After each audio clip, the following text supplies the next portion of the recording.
I'm not going to tell you that you can close your eyes and magically appear in a universe where all your wishes have already come true.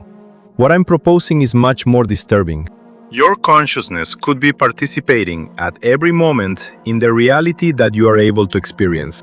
If the relationship between the observer and what is being observed changes, your world can begin to transform without you having to travel anywhere.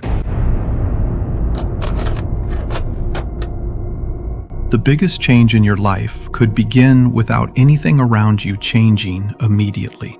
The same house, the same body, the same city, even the same problems.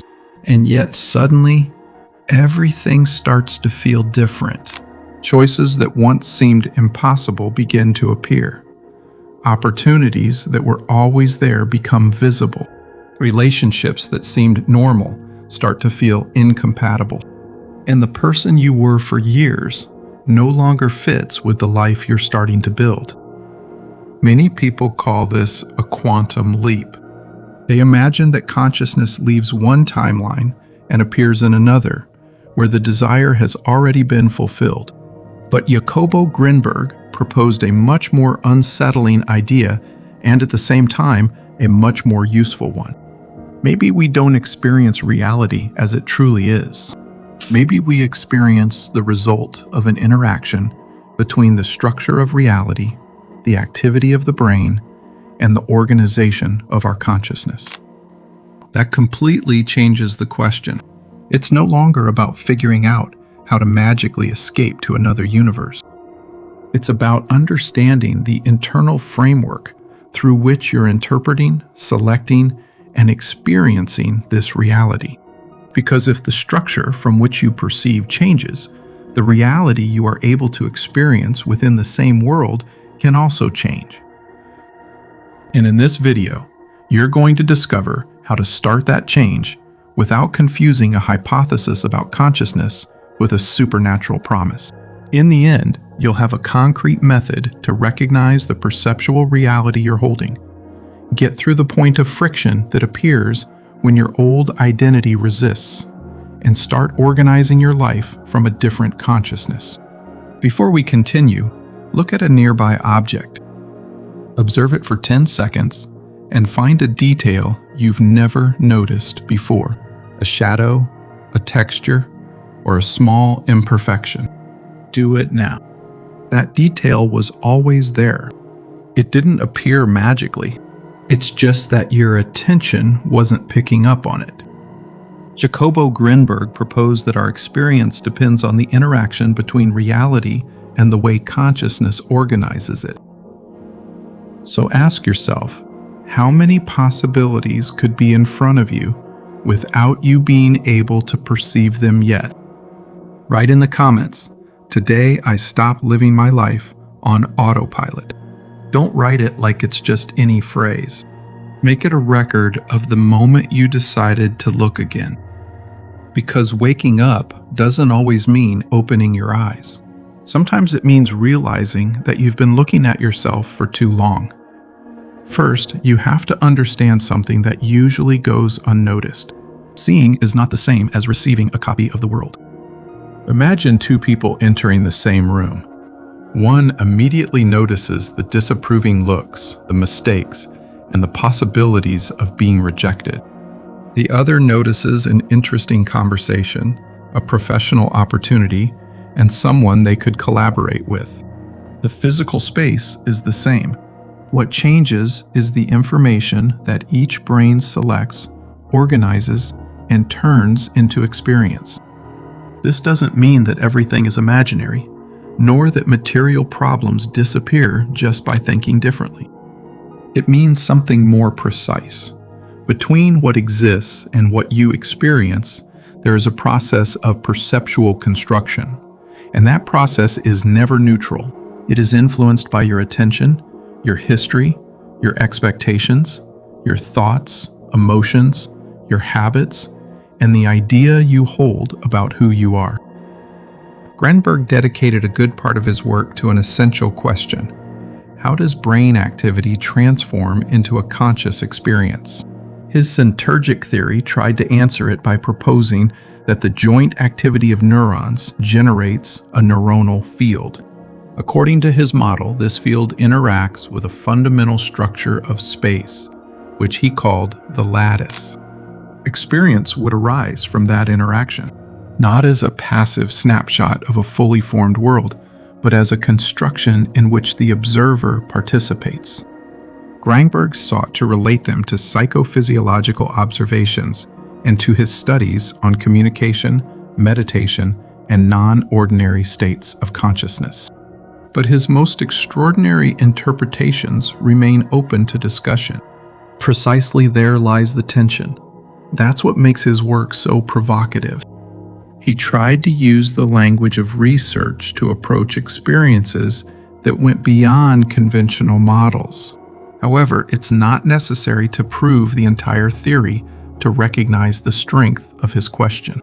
If experience depends, at least in part, on how the brain organizes information, then changing that organization can transform what you perceive, what you consider possible, and the way you act. This is the true starting point of the leap in consciousness. Let's call reality A, the experience you have now. Not only your circumstances, but the whole made up of your interpretations, emotional responses, routines, relationships, and expectations. Reality A includes the job you have, but also what you believe someone like you can aspire to achieve. It includes the money you have available, but also the decisions you repeat out of fear. It includes your relationships, but also the version of yourself that those relationships expect to find every time you show up. Now imagine a reality B. Not a parallel dimension where everything has been granted effortlessly, but a different way of organizing your experience. In reality B, maybe you work on your own project, take care of your body, choose more honest relationships, or stop living for approval. That reality hasn't materialized yet. However, you can represent it because your brain has the ability to rehearse scenarios, anticipate consequences, and build models of what is possible. Here's a crucial correction. Imagining something doesn't prove that it already exists in another universe. It doesn't guarantee it will happen. Visualization works when it changes your perception, primes behavior, and makes alternatives visible that your previous mindset ignored. A mental image without decisions behind it turns into fantasy. A mental image that reorganizes attention and behavior can become a sense of direction. Think of someone who for years keeps telling himself, "I'm not disciplined." That phrase seems like a description, but it works as a perceptual instruction. Each time he gives up, it confirms his identity. Every small step forward is downplayed as an exception. When a demanding opportunity appears, attention looks for reasons to avoid it. Afterwards, the result is used as proof. I knew it. This wasn't for me. The circuit seems closed because the person not only observes their reality, but also interprets it through a model that helps to reproduce it. Belief, attention, emotion, decision, and results reinforce each other. It's not magic. It's internal coherence, working in a direction that you might not consciously choose anymore. Reality B requires breaking that circuit. But it's not enough to repeat, "I'm successful" in front of a mirror while all your behavior is still organized by fear. You can't sustain a new experience with the same structure that created the previous one. If you say you want freedom, but you let other people's approval dictate every decision, your life is still following the old pattern. If you claim you want health, but you use exhaustion, food, or screens to numb every uncomfortable emotion, change still hasn't penetrated the organization of your experience. That's why the leap doesn't happen when you wish more intensely. It happens when there's greater alignment between what you perceive, what you choose, and what you do. And here's the mechanism that brings almost everyone back to the starting point: attachment to the familiar identity. Reality A can be painful and still feel familiar. Your system knows how to move within it. It knows its rules, its excuses, and its rewards. It even knows how to find comfort after repeating the same mistake. Reality B, on the other hand, requires you to enter a zone where you still don't have enough evidence of who you are. The new can be better, but at first it's also uncertain. That's the reason why so many people sabotage change just when it starts to work. They're not always scared to fail. They're sometimes afraid of losing the identity that allowed them to belong. Relationships play a profound role here. Each group shares a kind of implicit map. Who's the funny one? Who needs help? Who never finishes anything? Who can succeed? And who shouldn't change too much? When a person changes their behavior, it alters that balance. They no longer accept the same joke. They stop participating in certain conversations, or they protect an hour a day for a project. The group may see it as a threat, even if there is real affection. This doesn't mean you should abandon everyone, nor assume that anyone who questions you is envious. Sometimes a criticism contains valuable information, but you need to distinguish between a relationship that helps you examine the change and one that only tries to return you to the version of yourself they feel comfortable with. One expands your consciousness, the other demands that you become predictable again. Grinberg studied human communication and described the possibility of a relationship between the organization of brain activity and the degree of communication between people. His work explored patterns of correlation and coherence during interactions, and his theory took that connection much further. The results, and especially their interpretations, should not be taken as proof that minds control reality at a distance, but they leave a powerful question. To what extent is individual consciousness organized so well in relation to other consciousnesses?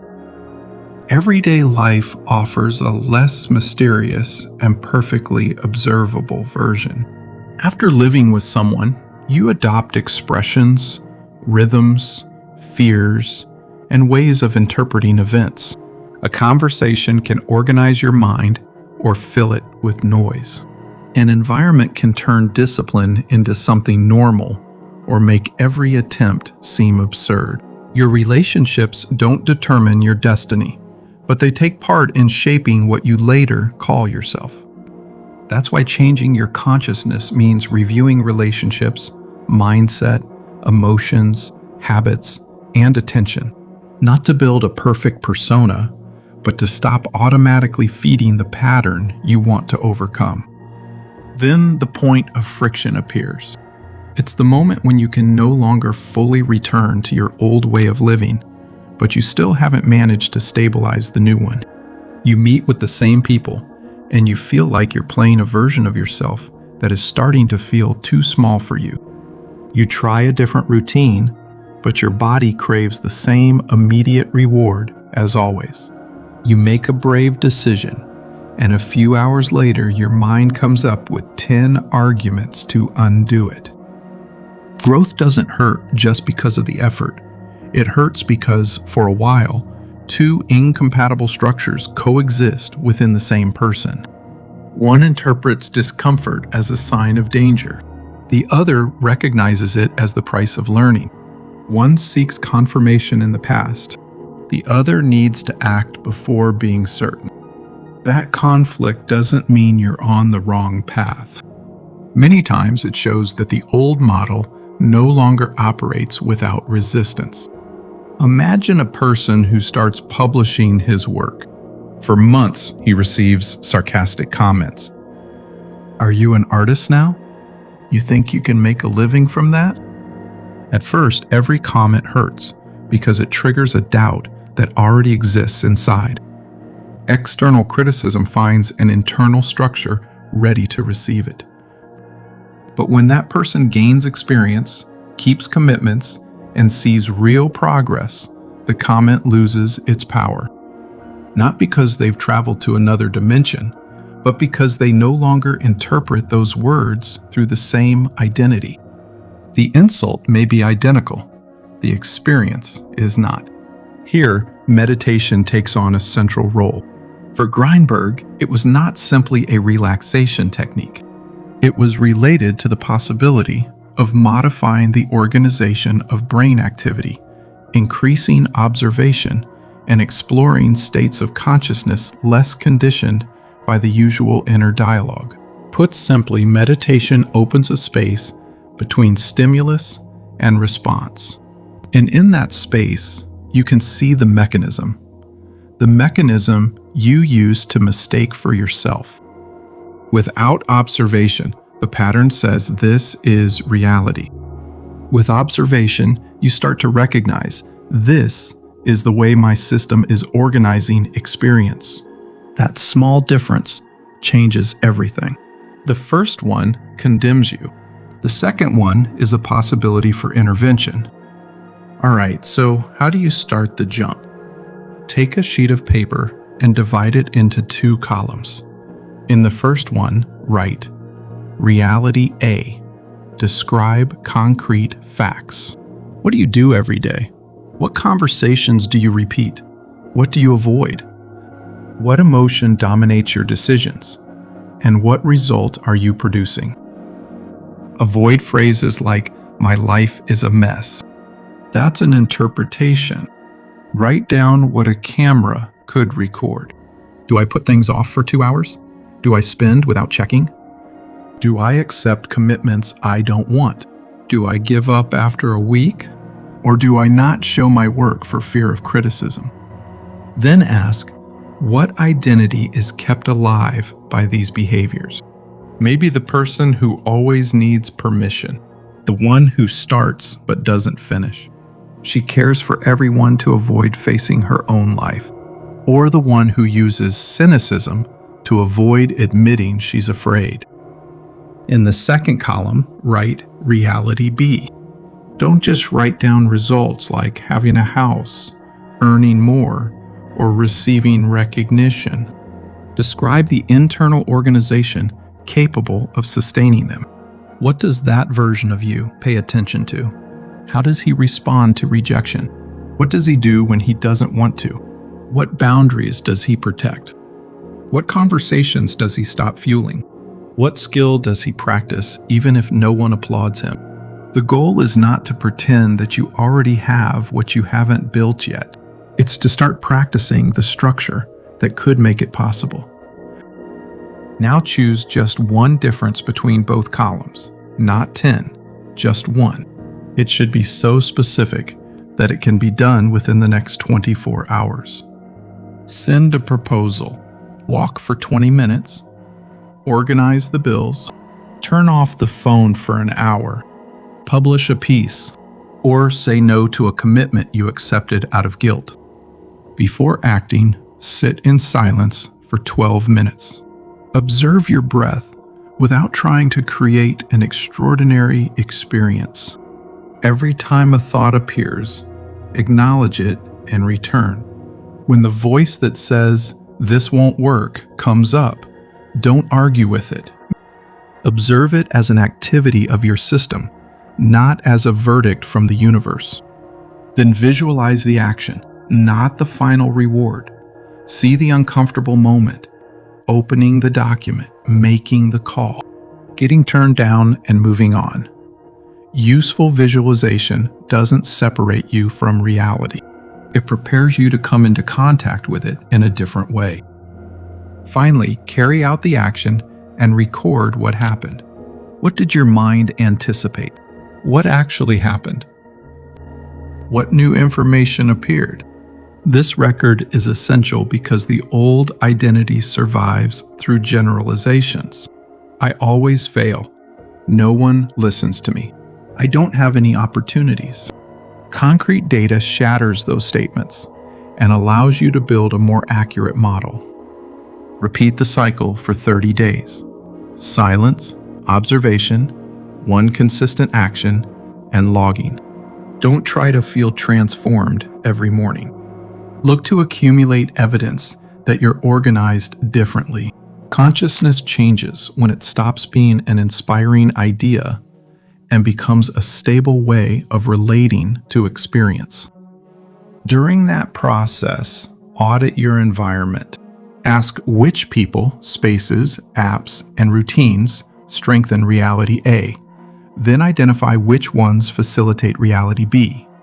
You don't need to destroy your life overnight. Sometimes the decisive change is just limiting a conversation. Change the first hour of the day. Ask for professional help. Join a group where the behavior you want is already normal. Or stop explaining your plans to those who only know how to ridicule them. There will be days of setbacks. That doesn't mean you've gone back to your old reality forever. It means that a pattern trained over years has been reactivated. The question isn't, why am I still like this? It's, what conditions activated this pattern and what specific adjustment will I make now? Guilt solidifies the old identity. Observation provides information. Over time, something strange can happen. What at first required an internal struggle begins to feel natural. Discipline stops feeling like punishment. Setting boundaries is no longer seen as selfish. Showing your work stops feeling like an existential threat. Not because the world has eliminated the risk, but because your experience is no longer organized around the same fear. That's the moment when, from the outside, it looks like someone made a sudden leap. Others see the result, but they don't notice the small reorganizations that made it possible. The times he kept silent, he detected an automatic reaction. He chose a new behavior, and he adjusted his environment.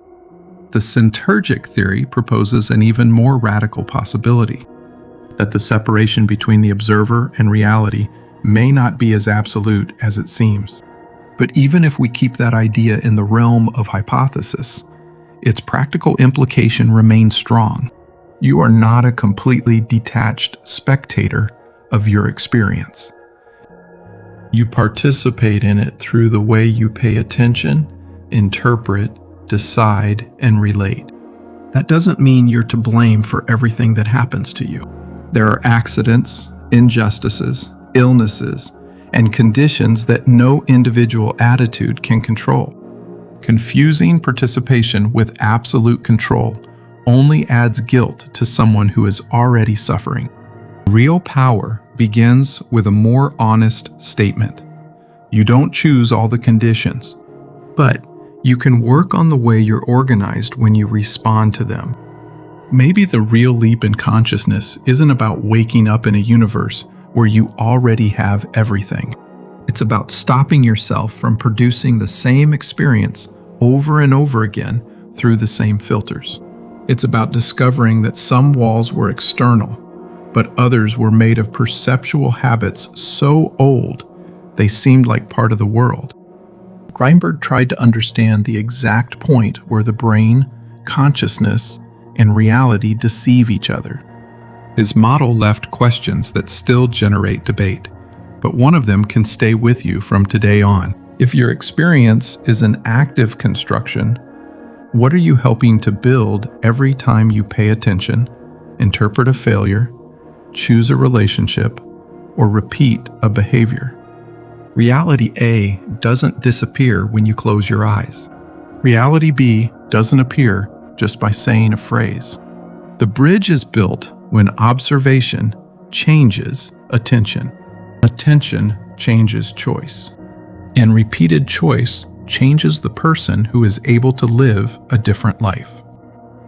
Write today's date in the comments, along with the word perception, not as a spell or an empty promise, but as a record of the day you began to observe your experience in a different way.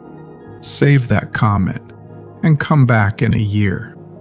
Maybe the world hasn't become what you imagined, maybe something more important will happen. You are no longer the consciousness watching from the same place.